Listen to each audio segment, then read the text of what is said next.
I really need to do some research and figure out how to make a proper, aesthetically pleasing thumbnail. So here I am recording my intro post-workout because I was so tired. I did not think I was going to work out today, and I could not fathom being able to muster up enough energy before my workout to try talking to the camera. So I was like, you know what, I'll just get a simple workout in today, and I went through it, and I'm so glad I did, because something about moving your body, it gives you so much energy afterwards. You get so much energy and you feel so amazing, and I'm so glad I did not skip this workout today. I kept it simple, but it felt great, and I feel so great now. So without further ado, enjoy the workout. Starting off, we're going to do some banded hip thrust.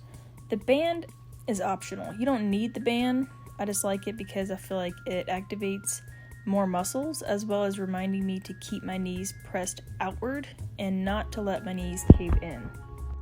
I'm also lining the bottom of my shoulder blades up with the edge of the couch. My plates aren't high enough to be able to roll the bar up my legs, so I have to kind of shimmy them up. You definitely do not need a barbell to do this exercise. You can do it with just a pair of dumbbells as well. So the setup is going to be keeping your feet directly under your knees, and then you're going to have your chin to your chest, so you'll be looking forward the whole time. And then you're going to have your core engaged, and you'll be lifting from your hips, only your hips, and squeezing your glutes at the top. You do not want to feel this in your lower back. I did 3 sets of 12 reps with a small pause at the top of every rep. Moving on, I did an RDL. My bad about the angle. My head's cut off, but that's okay because you can at least still see the barbell. And RDL is a variation of a deadlift. On this one, it really puts emphasis on your hamstrings as well as your glutes.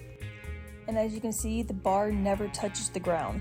So you're gonna engage your lats and keep them engaged, and you're only gonna drop the bar down as far as you can go without rounding your back, and until you feel a really good stretch in your hamstrings. Once you get that good stretch, you're going to then use your hamstrings and your glutes to pull yourself back up. You're going to want to keep your core engaged, as well as a slight bend in your knees. And for this exercise, I did 3 sets of 10 reps. Now we're going to do some reverse lunge into a front lunge. With this one, I did 10 reps on each side and 3 sets total. So it's going to be 5 forward, 5 back for a total of 10 on each side. The key here is to not let your knee cave inward at any point during this exercise. You want to keep it in line with your big toe. So a way you can do this is by imagining someone pushing your knee inward, like if they're trying to get it to cave in, and you're actively pushing against that to keep your knee out and in line with your big toe.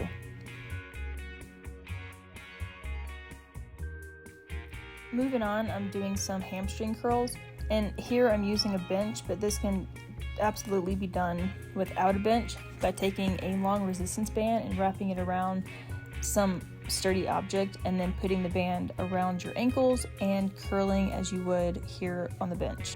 I'm doing this as a unilateral exercise, which is one leg at a time, just to make sure that each leg is getting proper attention and maybe my stronger side is not taking over.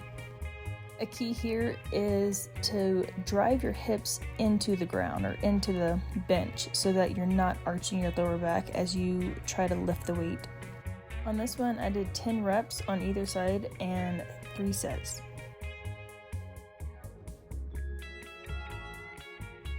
So to finish off my workout, I'm going to do some bodyweight burnout exercises.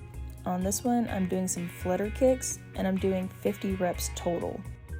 Again, you want to drive your hips in to the bench, or you can do this on maybe an ottoman or your bed.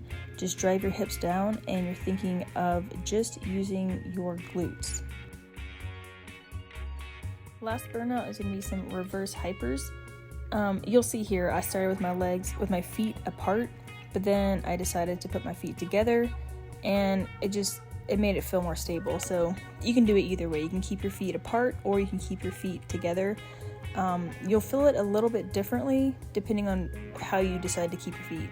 And you don't need to go crazy high on this exercise. You don't want your lower back to be arching as you bring your legs up. So you're only gonna go as high as you need to go until you feel a nice contraction, and then you lower. So here I was able to do about 20 before I was just shot. And that is gonna wrap up this video. Let me know if you did this workout and what you thought about it. I felt great. Like, it felt so good. So let me know what you think about it, and I'll see you in the next video. Bye.